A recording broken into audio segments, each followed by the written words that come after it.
May mga pagkakataon guys na nalulusutan natin ang pagkakaroon ng copyright claim. Pero hindi ibig sabihin nito makakalusot na tayo sa reuse content. Hi guys, it's me again, Jello Amisola, and welcome to Youtubers Guide Usapang YT community. For today's topic, pag-uusapan natin ang tungkol sa reuse content. Reuse content has been a hot topic on YouTube nowadays kasi marami tayong nababalitaan na channel na nadidemonetize or maraming channel na nag-a-apply pa lang ng kanilang monetization ay nade-decline yung kanilang application for monetization dahil sa reuse content. Alright guys, bago tayo magsimula, i-define muna natin ano ba itong tinatawag na reuse content. Reused content refers to channels that repurpose someone else's content without adding significant or original commentary and educational value. The reuse content policy applies to all YouTube channel, whether it is monetizing or yung channel pa lang na nag-a-apply para sa YouTube Partner Program. Ano ba ang mga halimbawa ng mga contents na maaari kang magkaroon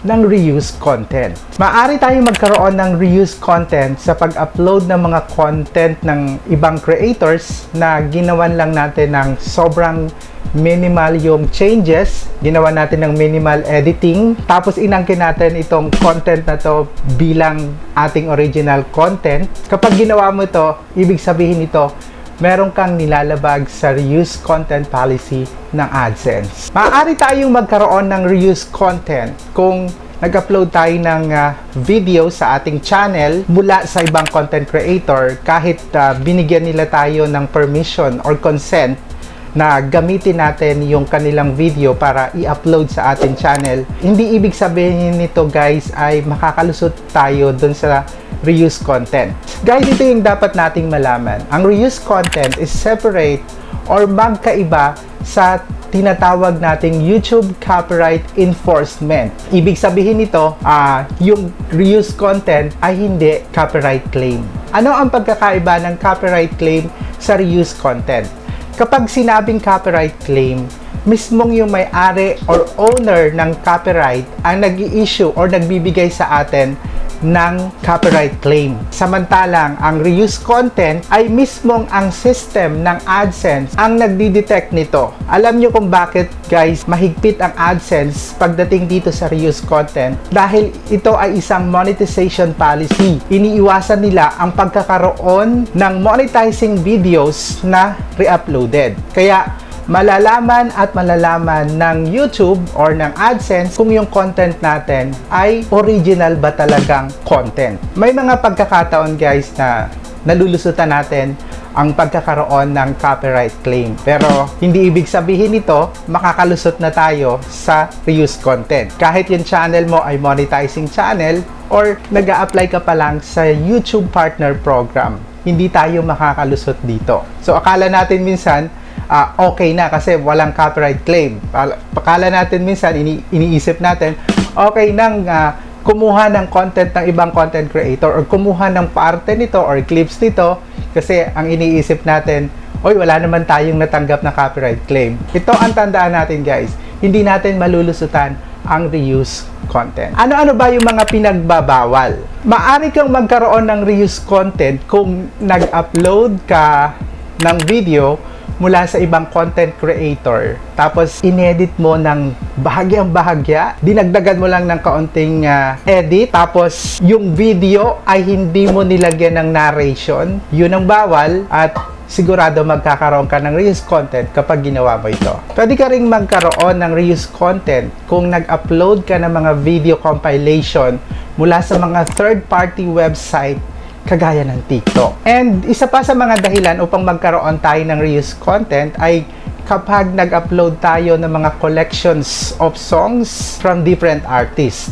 And kahit pa sabihin natin na meron tayong permission or consent mula dun sa record producer or mula dun sa artist na mismong kumanta ng song, hindi pa rin ito nangangahulugan na hindi tayo magkakaroon ng reuse content. Maaari kang magkaroon ng reuse content kung nag-a-upload ka ng mga content na ginawa ng ibang content creator for so many times. Tandaan nyo guys, hindi ka makakalusot dito sa reuse content. At isa pa sa mga dahilan guys ng pagkakaroon ng reuse content ay kapag nag-promote ka ng content, nire-upload mo yung content ng, let's say for example, kaibigan mo or other content creator na sinusuportahan mo sa iyong YouTube channel para i-promote ito, isa ito sa mga dahilan para magkaroon ka ng reuse content. And yun na nga guys, itong reuse content ay isang malaking problema kapag, or halimbawa nag-apply ka para sa YouTube Partner Program. So, paano ba natin ito malulusutan? At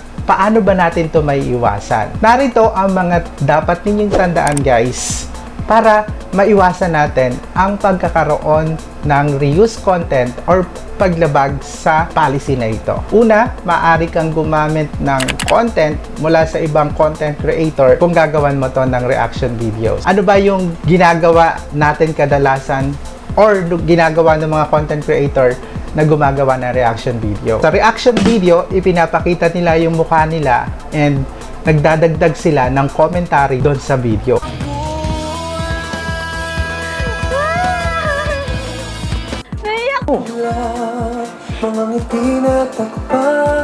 Ang lamig ang boses.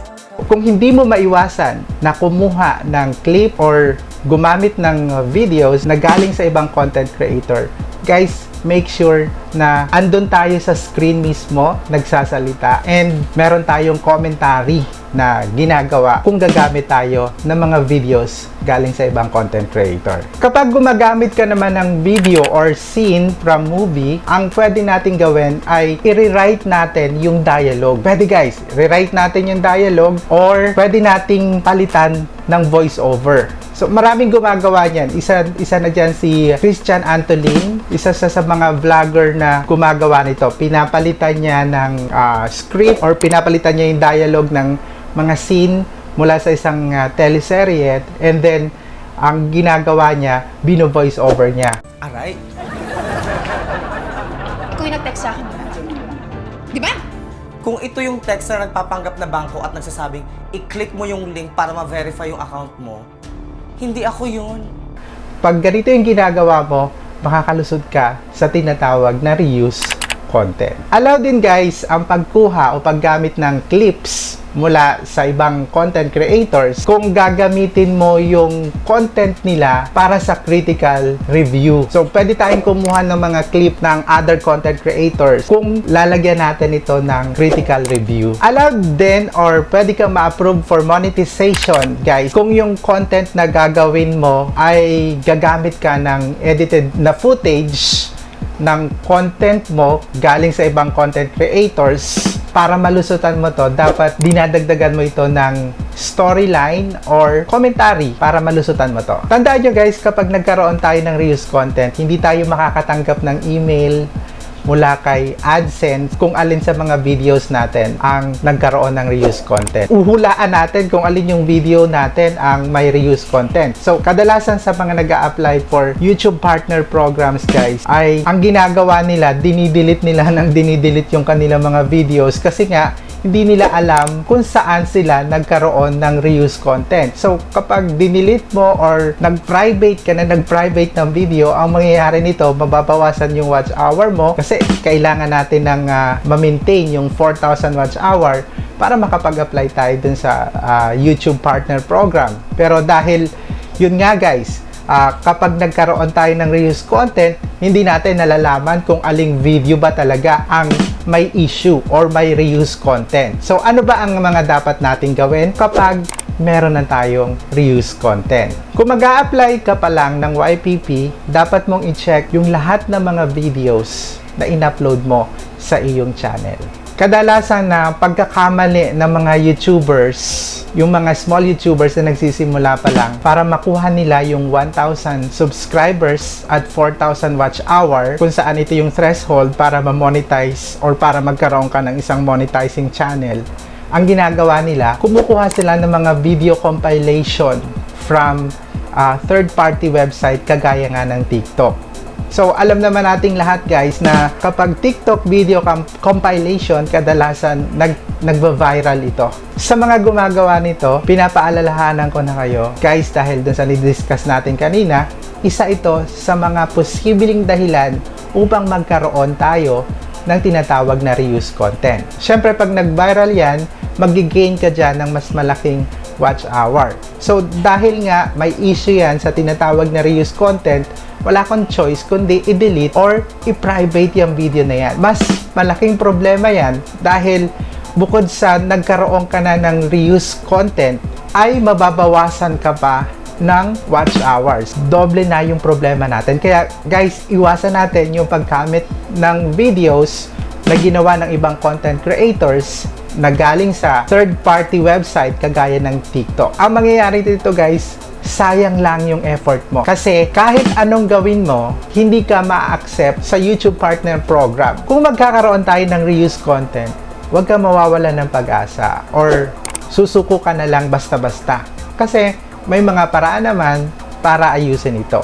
Kapag pumasok ka sa mundo ng pagiging isang YouTuber, dapat alamin natin yung do's and don'ts sa larangang ito. Guys, ano nga ba ang gustong iparating sa atin ng YouTube at ng Google AdSense sa pagkakaroon ng reuse content? Ibig sabihin nito, binibigyan nila ng importansya ang mga content creators na gumagawa ng original content. Samantalang nire-restrict nila ang mga taong gumagamit or nagre-re-upload ng content galing sa ibang content creator. Iba pa rin talaga guys kapag original yung concept natin or original yung content na ina-upload natin sa ating YouTube channel. Tandaan nating lahat, ang reuse content ay isang Google AdSense monetization policy. Kapag hindi mo inalam ito or pinag-aralan, ito ang pwedeng maging dahilan